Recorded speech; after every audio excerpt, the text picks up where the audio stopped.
Bismillahirrahmanirrahim. Assalamu alaikum students and welcome to another online session. Uh, we will be discussing about the chapter number 3, harmonically excitation vibration, and inshallah we will be discussing its all dynamics. Student you should must revise all previous chapters 1 and 2 because it will be also relying on all previous chapters. Okay तो इसमें हमारे पास harmonically excitation states हम discuss करेंगे। कहने का मकसद क्या है, इसकी थ्योरी बेसिकली क्या है, साथ साथ आज मैं आपको इधर भी वर्कआउट कराऊंगा क्योंकि because we have many equations to prove. सबसे पहले what is harmonically excitation vibration. ठीक है, सबसे पहले हमारे पास जो चीज है वो है हमारे पास टू अंडरस्टैंड फोर्स्ड वाइब्रेशन। ठीक है, सबसे पहले जो है हमारे पास to understand what is forced vibration. Force vibration क्या मतलब होती है, जिसके साथ आप कॉन्टिन्यूसली अपनी फोर्स जो है वो अप्लाई करते रहते हैं ऑन द सिस्टम। ठीक है, और इसके दूसरे लफ्जों में हम कह सकते हैं कि in which external source required. External source जो है वो इसके लिए चाहिए होती है, external source is applied. External source जो है वो इसके लिए अप्लाई होती है हमें। ठीक है, और ये जो है इसके साथ ये है इसका एक अनदर नेम है जिसको हम कहते हैं एक्साइटेशन, जिसको हम क्या कहते हैं जी, एक्साइटेशन। ठीक है, अब कहने का मकसद क्या है, एक्साइटेशन कहते हैं। अब कहने का मकसद क्या है कि हमारे पास जो चैप्टर नंबर 3 है, it's all about the single degrees of freedom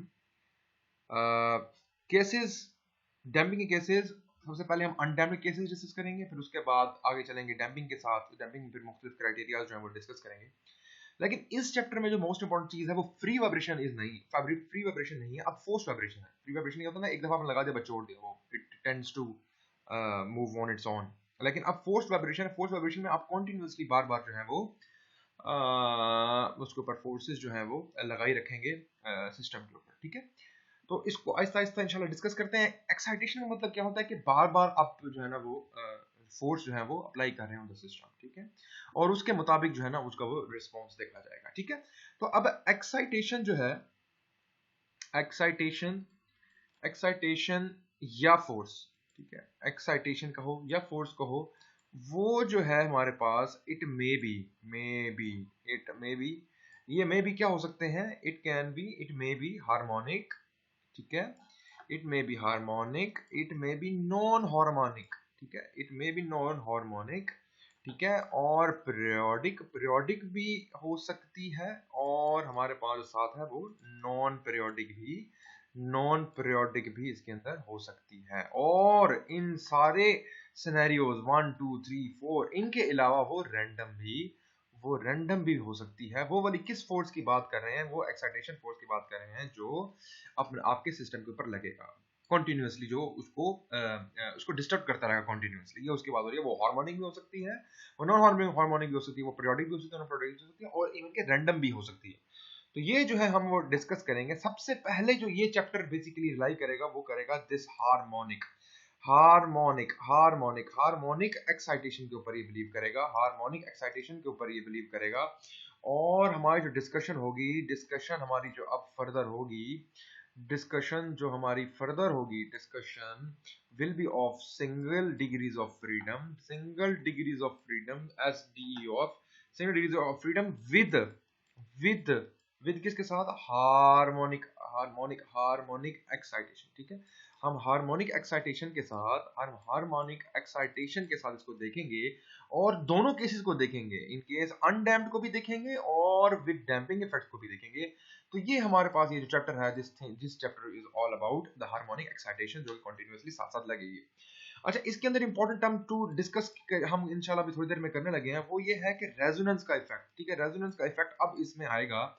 अब इसमें रेजोनेंस का इफेक्ट आएगा जिसके अंदर हमेशा बेसिकली फ्रीक्वेंसी ऑफ एक्साइटेशन, आपकी फ्रीक्वेंसी ऑफ एक्साइटेशन जो है, जब भी आपकी फ्रीक्वेंसी ऑफ एक्साइटेशन जो है वो natural frequency of the system के साथ, natural frequency of the system के साथ अलाई करेगी, जब आपकी एक्साइटेशन, फ्रीक्वेंसी ऑफ एक्साइटेशन और natural frequency of the system, ये जो है आपस में जब भी आपस में क्या करेंगे, आपस में रिलेट करेंगे, आपस में इक्वल हो जाएंगे, तो रेजोनेंस का इफेक्ट आएगा। ये भी आज के लेक्चर में हम इंशाल्लाह इसको देखते चले जाएंगे।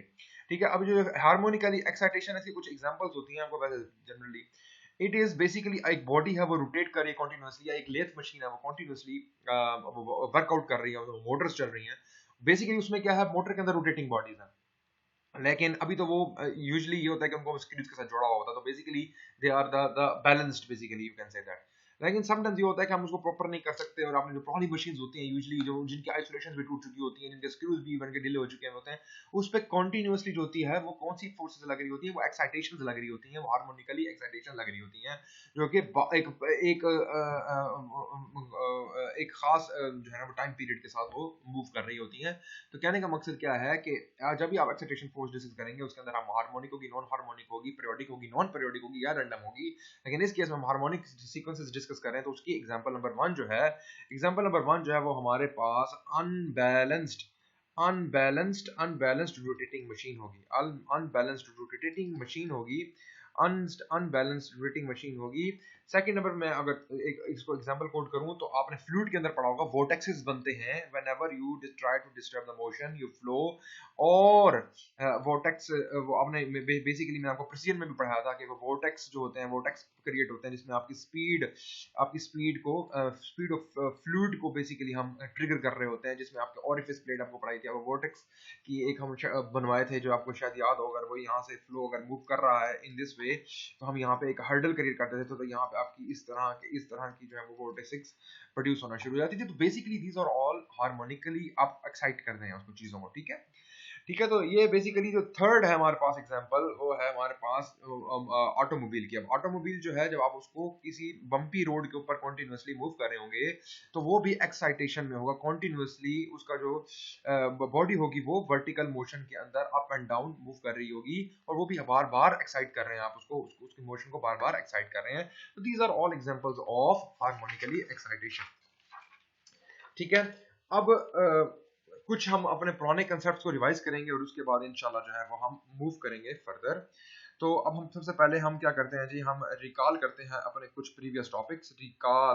रिकॉल करें आप जी, रिकॉल करें। और किसको, एनालाइजिंग वाइब्रेशन को। आप एनालाइजिंग को, जब भी वाइब्रेशन को एनालाइज करने की कोशिश करते हैं, तो आपके पास 4 स्टेप्स होते हैं।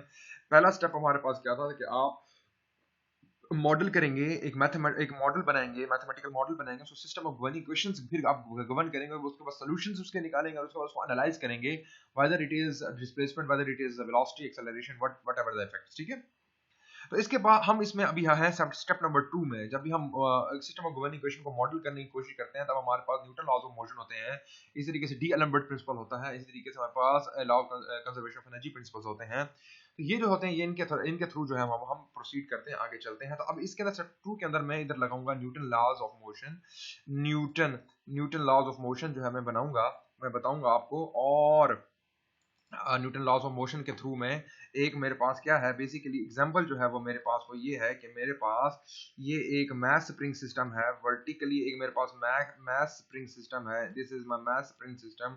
और इधर मेरे पास एक टाइम डिपेंडेंट फोर्स में इसको लगा रहा हूँ, एक्साइटेशन फोर्स इसमें लगा रहा हूँ, और वो कौन सी है, बेसिकली हार्मोनिक है।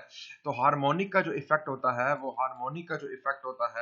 वो हमारे पास हमेशा साइन कॉस की फॉर्मेशन में होता है। तो मैं लिख सकता हूँ कॉस ओमेगा टी, और ये यहाँ पे मेरे पास क्या हो जाएगी, वो इनिशियल थ्रस्ट आ जाएगी, एफ नॉट आ जाएगा। ठीक है, अच्छा चलिए इसको तो आगे चल के देखते हैं। बहरहाल कहने का मकसद क्या है कि जब मैं न्यूटन लॉज ऑफ मोशन लगाऊंगा, तो my m x double dot must be equal to minus k x minus c x, ठीक है, और प्लस एफ ऑफ टी। ठीक है, बिकॉज फोर्स की और आपकी ये मोशन की जो है वो एक ही डायरेक्शन में है, तो इसलिए यहाँ पे भी पॉजिटिव और यहाँ पे भी पॉजिटिव आएगा, और इसी तरीके से इनकी डायरेक्शन जो है वो ऊपर की तरफ है, इसके बिल्कुल ऑपोजिट है, तो इसलिए इसको माइनस के एक्स या माइनस सी एक्स से डिनोट करेंगे। तो बेसिकली एफ ऑफ टी जो है इज एफ ऑफ टी जो है वो हमारे पास एफ ऑफ टी जो है वो हार्मोनिकली एक्साइटेशन फोर्स है, जो कि कॉन्टिन्यूसली लग रही होगी, हार्मोनिकली एक्साइटेशन फोर्स है, ये एक्साइटेशन फोर्स है जो कि मेरे पास कॉन्टिन्यूसली लग रही होगी। ठीक है, तो इसके इफेक्ट्स देखेंगे पहले। अभी तो मैंने सिर्फ इसको जेनेरिक बना दिया ना, अभी ये तो मैंने डैम्पिंग इंट्रोड्यूस की हुई है। ठीक है, डैम्पिंग इफेक्ट्स को हम लेटर बाद में देखेंगे, सबसे पहले तो हमें डिस्कस करना है अनडैम्प्ड केसेस को।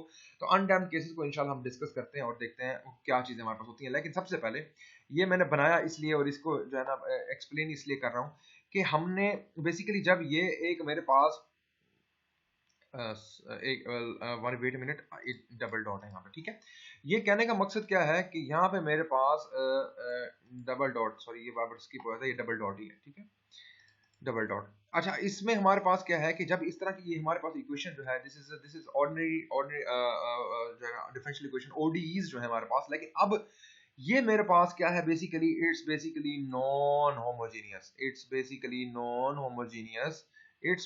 नॉन होमोजीनियस ओडीज, ओडी है ये मेरे पास नॉन होमोजीनियस। ठीक है, ये नॉन होमोजीनियस है, तो याद रखना when ever you have the non homogeneous, तो हम जो सपोज करते थे अपने सॉल्यूशन को, जो हम सपोज शुरू से करते हुए आए अपने सॉल्यूशन को, वो अब सिर्फ होमोजीनियस इफेक्ट नहीं होगा, अब वो साथ पार्टिकुलर भी एक सॉल्यूशन एग्जिस्ट करेगा। यानी कि जब आप हमारे पास होमोजीनियस इक्वेशन हुआ करती तो एक ही सॉल्यूशन होता था, वही होमोजीनियस होता था। लेकिन अब हमारे पास जो जेनेरिक इक्वेशन बनेगी, जो जेनेरिक इक्वेशन कह लें या जेनेरिक सॉल्यूशन कह लें, जो सपोज हम करते होते हैं, वो हमारे पास कॉम्बिनेशन बनेगा किन दो चीजों का, एक कॉम्बिनेशन बनेगा the solution which is homogeneous plus a solution which is particular solution।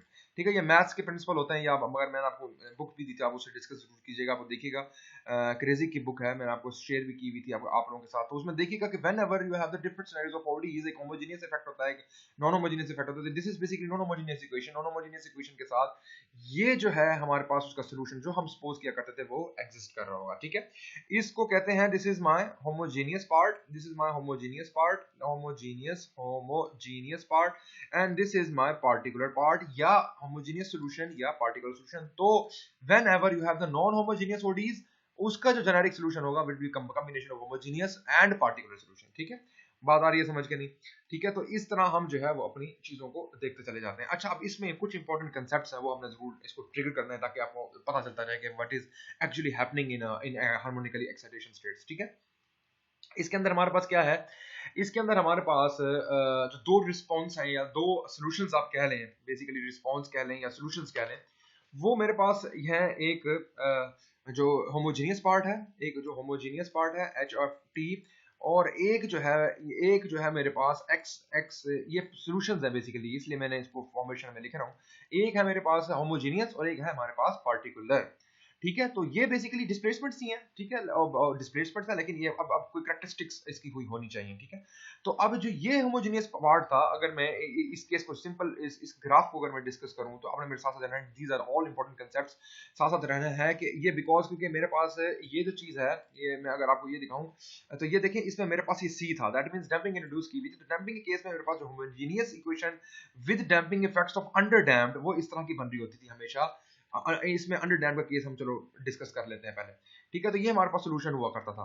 लेकिन whenever you have the harmonically excitation force acting on a system, ये हार्मोनिकली एक्साइटेशन फोर्स है acting on a system, then जो xp of t है particular solution है, is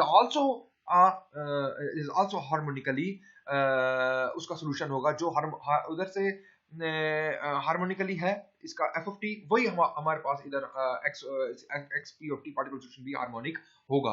यानी कि ये जो x, ये बेसिकली मेरे पास क्या हो जाएगा, x h of t, और ये जो मेरे पास ये मैं बना रहा हूँ, ये मेरे पास होगा xp of t। यानी कि जो सॉल्यूशन मैंने इधर अज्यूम किए हैं, ये जो मैंने इधर ये देखेंगे, एक जेनेरिक सॉल्यूशन जो है अब वो एक नहीं है, अब वो कॉम्बिनेशन ऑफ टू है। दैट मींस एक ये रिस्पांस है, एक ये रिस्पांस है, ये दोनों आपस में मर्ज होंगे, तो फिर हमने इफेक्ट देखने के वो क्या आएगा।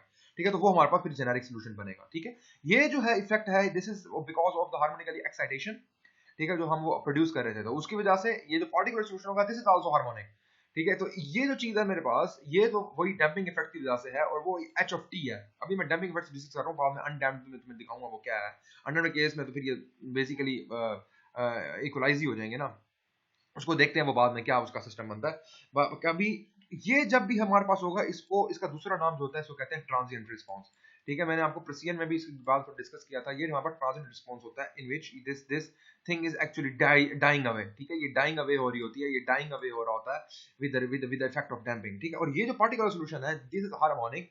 हार्मोनिक है तो ये हमारे पास जो कहते हैं हम स्टेडी स्टेट सोल्यूशन। ठीक है, ये दो एक बहुत इंपॉर्टेंट कंसेप्ट्स हैं, स्टेडी स्टेट और इसका। इसमें क्या होगा कि आपका डैम्पिंग इफेक्ट वगैरह स्लोली डिके होता जाएगा, लेकिन इसमें क्या होता है, जो आपका जो पार्टिकुलर सॉल्यूशन होता है वो स्टेडी स्टेट पे रहता है, वो एक स्टेडी स्टेट के ऊपर रहता है टाइम गुजरने के साथ साथ। जो इसका एक्स ऑफ टी है, यहाँ पे मैं अगर बना दूं, और यहाँ पे मैं इसका बना लेता हूँ एक्स एच ऑफ टी।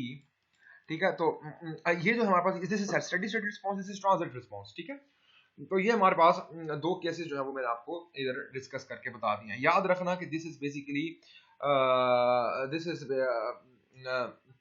जब मेरे पास फ्री वाइब्रेशन हुआ करता था तो हमारे पास सिर्फ ये वाला केस हुआ करता था। ठीक है, लेकिन अब क्योंकि हमारे पास हार्मोनिकली एक्साइटेशन है, तब हमारे पास ये दोनों ही रिस्पॉन्स होंगे, दोनों ही उसके जेनेरिक रिस्पॉन्सेज होंगे। ठीक होगी बात, यहां तक बात आपको समझ आ गई है। ठीक है, और with the passage of time, अब अगर आप मैं आपको यहाँ पे लिख देता हूँ with the passage of time. अब जब slowly with the passage of time जो हार्मोनिकली एक्साइटेशन का जो स्टेट्स हैं, उसमें क्या होगा कि आपका ट्रांजिएंट रिस्पॉन्सेज जो होंगे वो स्लोली डिके होंगे, और एट द एंड जो आपके पास बच जाएगा सोल्यूशन, वो आपके पास सोल्यूशन बच जाएगा, वो इनफैक्ट पार्टिकुलर ही सोल्यूशन होगा इन केस डैम्पिंग इंट्रोड्यूस हुई है। ठीक है, ये था आपको सारा ओवरऑल इफेक्ट्स आपको बता दिए जरा जल्दी जल्दी में, ये किस किस तरह इसका जो है वो चीजें इफेक्ट कर लूंगी। नेक्स्ट अब मैं स्टार्ट करूंगा with the initial case of undamped harmonically harmonically excitation. ठीक है, अब मैंने अब आपको सबसे पहले स्टार्ट करूंगा undamped harmonically excitation. That means अगर मैं वर्टिकल बॉडी बनाऊं तो इसके अंदर मेरे पास जो होगा ना ये एक स्प्रिंग है, और मेरे पास ये मास है, और यहाँ पे मेरे पास एफ ऑफ टी लग जाएगा with there is no damping involve है। ठीक है, यहाँ पे मेरे पास नो डैम्पिंग इन्वॉल्व है। ठीक है, तो अब मेरे पास आपके पास जो है कोई डैम्पिंग नहीं है, इसका मतलब है कि हमारे पास सोल्यूशन होगा। जो सोल्यूशन होगा वो हमारे पास सोल्यूशन जो होगा, सपोज हम जो कर रहे हैं, पहले सबसे पहले आप फोर्स सपोज कर लेना, जो आपने ये फोर्स सपोज किया, ये दिस इज एफ टी।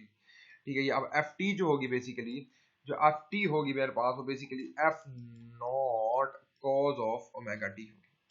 ठीक है, कॉज ऑफ ओमेगा टी होगी। बात आ रही है समझ के नहीं? अब सबसे पहले जो फोर्स होगी वो F naught cos of omega होगी। बिकॉज ये क्यों है, बिकॉज कॉज क्यों आया इसका इसका इसका बेसिकली फोर्स क्यों हम ये सपोज कर रहे हैं, बिकॉज दिस इज हार्मोनिकली। ठीक, हार्मोनिकली के अंदर आपको पता है कॉज या साइन वेव तो लाजमी आती है। ठीक है, तो ये जो दो है मेरे पास वो ये आ गए, और इसको हमने ये सपोज कर लिया। और अगर वर्टिकल मास स्प्रिंग सिस्टम हो तो अब स्टेप 2 अब जब लगाएंगे तो mx double dot is equal to minus kx because there is no damping involved plus f of t जो है वो बन जाएगा। बात आ रही है समझ के नहीं?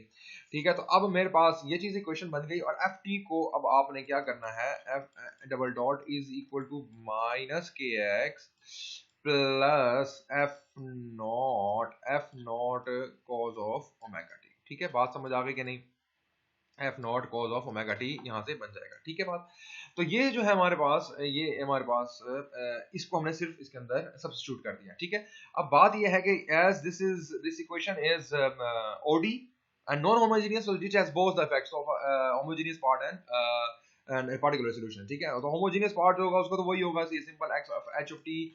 इसका जो सॉल्यूशन होगा वो बेसिकली ये होगा ना, C1 cos of omega n t, वही होगा plus C2 sine of omega n t. ये हमारे पास इसका क्या होगा, हमारे पास सोल्यूशन जो होगा ये हमारे पास किसका सोल्यूशन होगा, ये होमोजेनियस पार्ट होगा। ठीक है, तो एज एक्साइटेशन फोर्स जो है इज हार्मोनिक। अब आपको पता है कि एक्साइटेशन फोर्स जो है वो हार्मोनिक है, तो हमारे पास जो पार्टिकुलर सोल्यूशन जो होगा वो मेरे पास क्या होगा, x cos of omega t. ठीक है, x cos of omega T हो जाएगा। ये कौन सा पार्ट आ गया मेरे पास, ये कौन सा आ गया पार्ट मेरे पास, ये पार्टिकुलर सोल्यूशन का पार्ट आ गया, कॉज ऑफ ओमेगा टी। ठीक है, बिकॉज हमारे पास जो एक्साइटेशन है वो हार्मोनिक है, तो हमारा पार्टिकुलर सोल्यूशन भी जो होगा वो भी हार्मोनिकली होगा। ठीक है, तो अब आपने क्या करना है जी, ये जो एक्सपी ऑफ सोल्यूशन है इसको आपने इसके अंदर पुट कर देना। ठीक है, आप सोल्यूशन इसका निकालना चाह रहे हैं, हम इक्वेशन के अंदर पुट करना चाह रहे हैं, तो आपने सबसे पहले इसको किस में पुट कर देना है जी, इधर पुट कर देना है। और आप चेक करें बिकॉज इस डबल डॉट, ये डबल डॉट है, ये ध्यान में रखना है आपने। तो अब मेरे पास जो इक्वेशन बन जाएगी वो बन जाएगी and omega square cos of omega T, cos of omega t, और साथ आ जाएगा इस तरफ माइनस के x cos of omega T plus f not cos of omega t. ठीक है, बात समझ आ रही है। इसके अंदर मैंने क्या किया, इस पार्टिकुलर सोल्यूशन को इसमें पुट कर दिया है। अब बेसिकली मैं कुछ अभी इसमें से डिड्यूस करूंगा। इस पार्टिकुलर सोल्यूशन को मैंने इसके अंदर पुट कर दिया है to find out some reasonable values. ठीक है, अब ओके जी।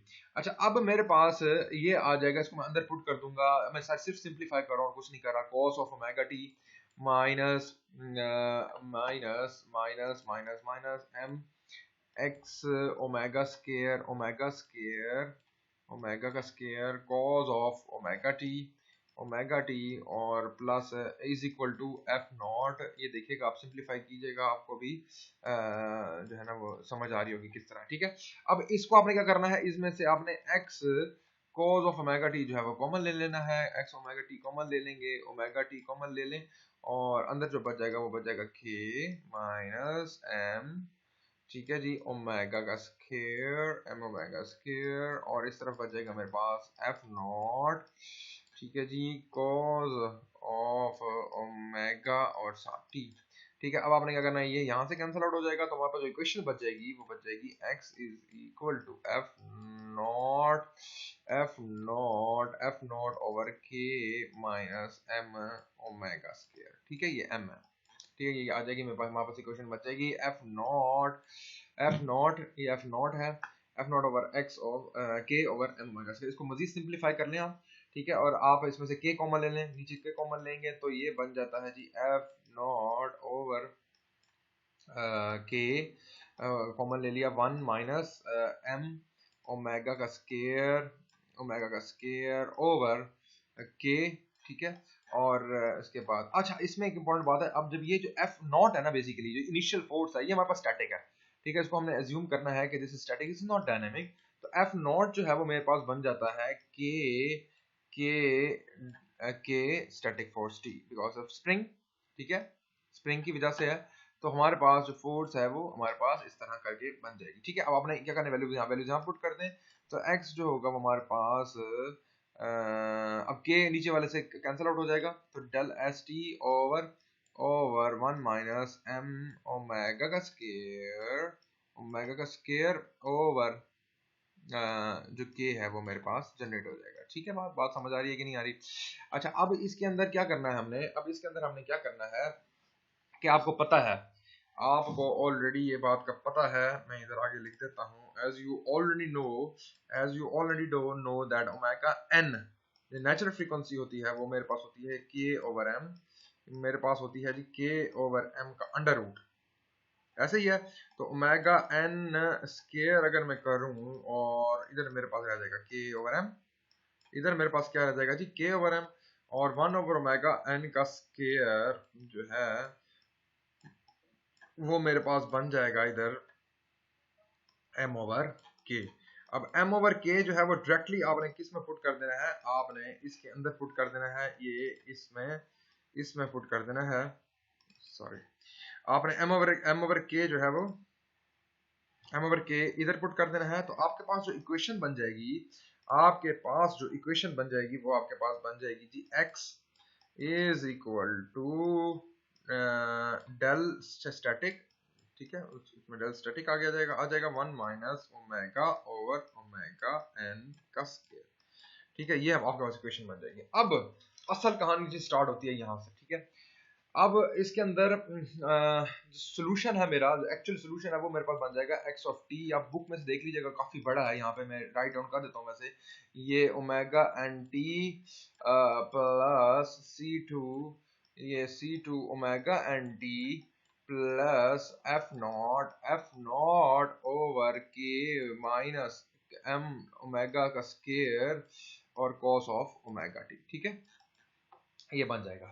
अब आपने क्या करना है, आपने C1 और C2 निकालना है।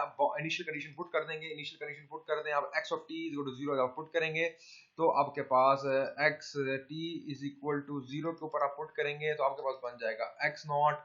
और इसी तरीके से जब आप x डैश और t is equal to 0 put करेंगे तो आपके पास बच जाएगा x नॉट और ऊपर डैश। ठीक है। अच्छा, जो इंपॉर्टेंट कंसेप्ट्स हैं वो इसमें, अब इक्वेशंस जो है ना वो तो आप नोट कर लीजिएगा घर जाके, उसमें ये मैं आपको दिखा देता हूँ। वैसे ये इसके अंदर जो है, चलो मैं आपको इसके अंदर ये दिखा देता हूँ कि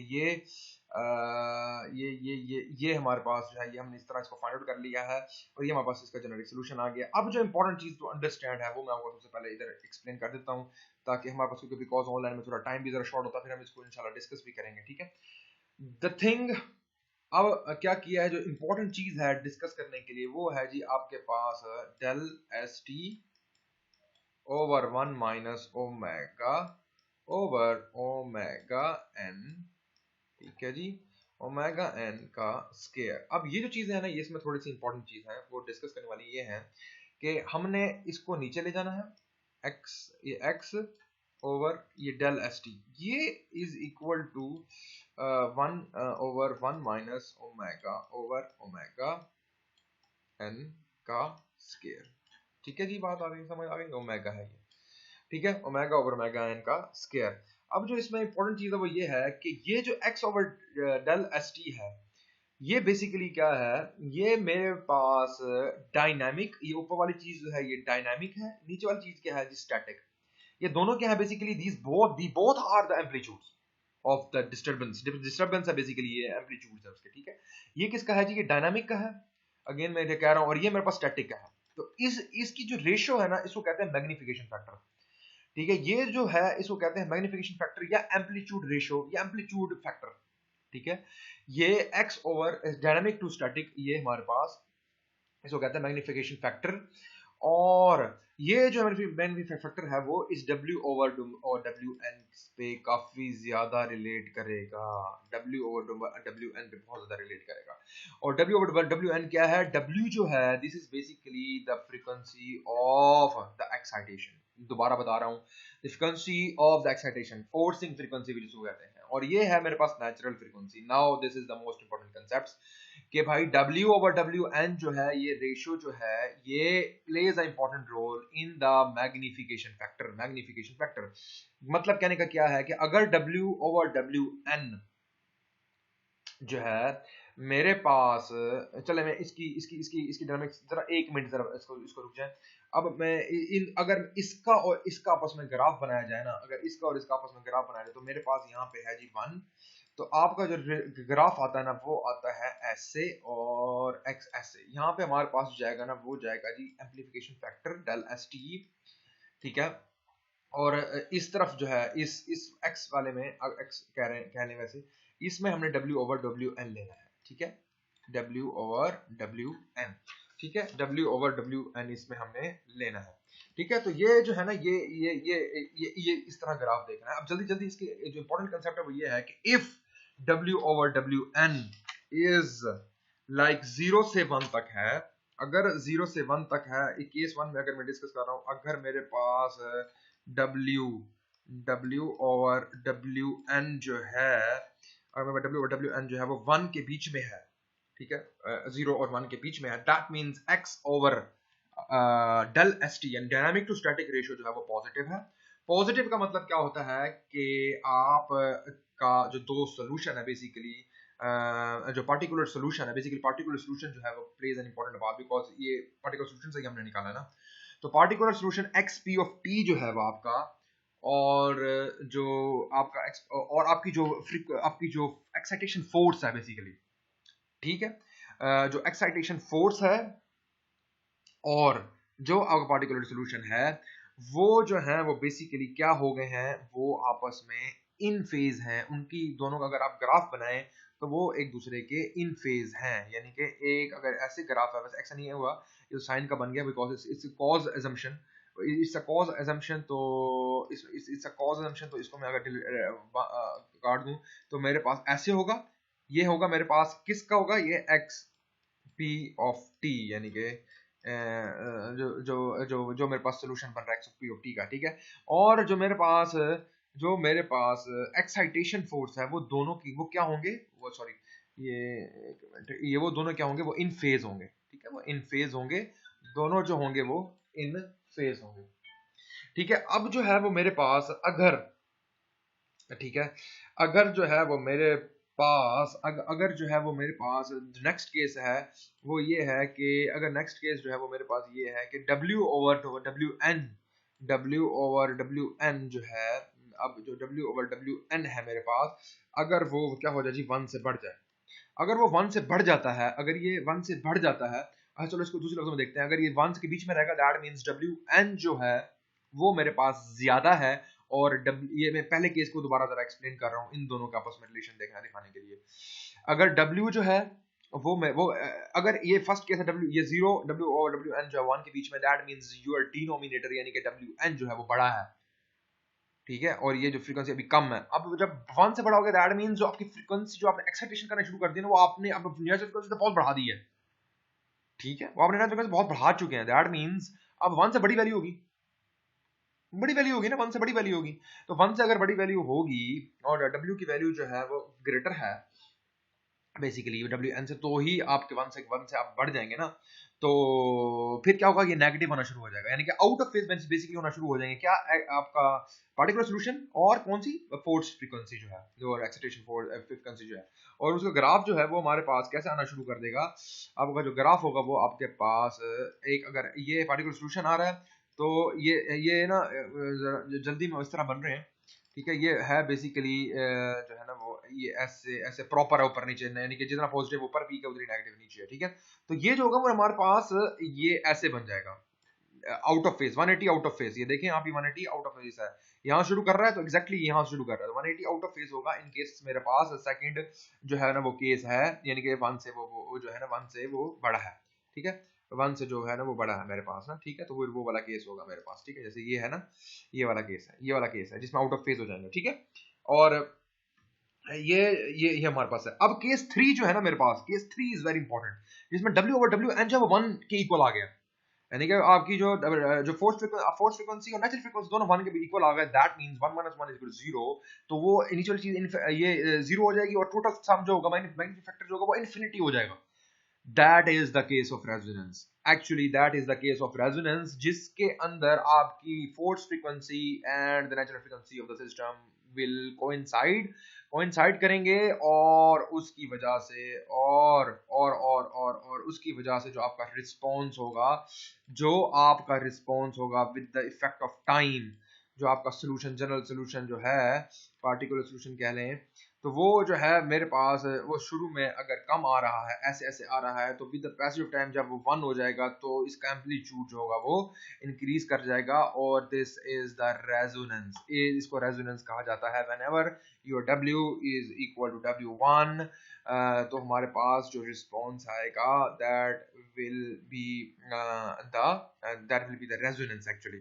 ये हमारे पास जो है this is the response when W over WN is equal to 1, ये दोनों फिर आपस में इक्वल हो जाएंगे, तो हमारे पास 1 आ जाएगा, 1 - 1 = 0, इन्फिनिटी, तो इन्फिनिटी बन जाएगा, मैग्निफिकेशन फैक्टर इन्फिनिटी हो जाएगा। This is the resonance, actually this is the resonance, और हम रेजोनेंस को इस तरह इक्वेट करते हैं। ठीक हो गई बात समझ आ गई कि नहीं आई? ठीक है, तो ये जो है ना हमारे पास ये सारी कहानी जो है ना, आपने ये आज हमने ये किसका केस डिस्कस किया, ये हमने अनडैम्प्ड का केस डिस्कस किया, और हार्मोनिकली एक्साइटेशन हम चैप्टर शुरू कर चुके हैं, चैप्टर नंबर 3। अब जो हमारे पास नेक्स्ट चीजें आएंगी वो इंशाल्लाह आएंगी विद द डैम्पिंग इफेक्ट्स।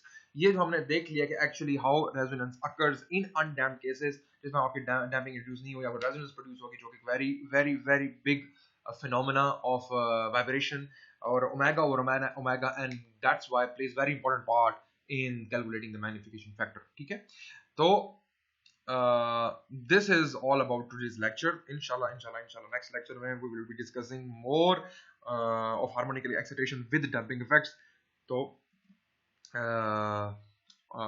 आज के लिए इतना ही, और इंशाल्लाह मैं अभी विदिन एक से दो दिनों में इंशाल्लाह मैं आपको कॉल करता हूँ इंशाल्लाह आपका ऑनलाइन सेशन, और ऑनलाइन सेशन करने के बाद आप जो ये हमने चैप्टर स्टार्ट किया है इससे मुतालिक कोई क्वेश्चन हो तो आप पूछ सकते हैं। तो मैं आपसे सीआर से कनेक्ट करके इंशाल्लाह तो इससे हम कोई ना कोई फाइंड आउट कर लेते हैं, कोई टाइम रख लेते हैं, ठीक है।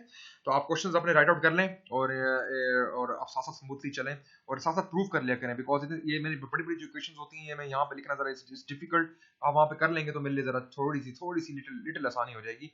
तो अब वो कुछ नहीं होता, सिर्फ वैल्यूज ही पुट कर रहा होता है। वो बेसिकली बड़ी क्वेश्चन इसलिए आती है क्योंकि वो पूरी सोल्यूशन जो है वो बनाना होता है, ठीक है, जिसमें पार्टिकुलर सोल्यूशन भी आता है, जिसमें होमोजेनियस पार्ट भी आता है, ठीक है। तो दिस इज ये जो इसने फाइनली क्वेश्चन निकाली हुई है ना, ये वही है, एक साथ होमोजेनियस पार्ट है और एक साथ जो है ना वो पार्टिकुलर सोल्यूशन है, ठीक है, वो कंप्लीट एक एक्सटी सोल्यूशन निकाल लेता है, ठीक है। तो काइंडली जो है ना इसको देख लीजिएगा और क्वेश्चंस नोट डाउन कर लीजिएगा, और हम इंशाल्लाह इसको जरूर लाइव सेशन कॉल करके तो डिस्कस कर लेते हैं कि क्या है इसके, ठीक है।